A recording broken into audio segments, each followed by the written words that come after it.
Hey, did you know that the most spiritually and energetically irresponsible and interfering thing you can possibly do is something that you've been taught all your life is smart to do, responsible to do, and that you actually kind of have to do it?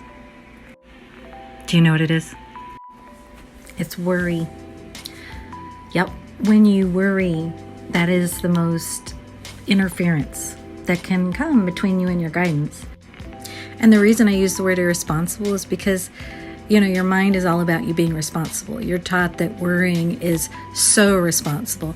And we're actually conditioned to view people that don't worry as losers, as people who don't have their lives together, as people who aren't living in the real world, when actually living in a way that is free from worry as much as possible is the most spiritually in tune and responsible thing you can do when you're doing it from a place of surrender and trust with spirit, not a place of escape.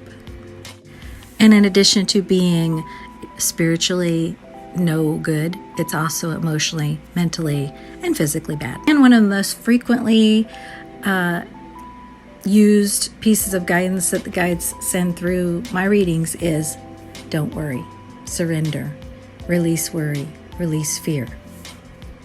It also happens to be a message that you see in all kinds of spiritual writings, even the religious ones.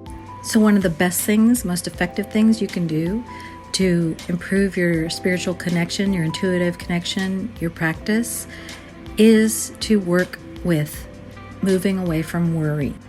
I have tons of inspiration and techniques and things to share on not worrying so much, because I'm kind of an expert on worrying. I've done it most of my life.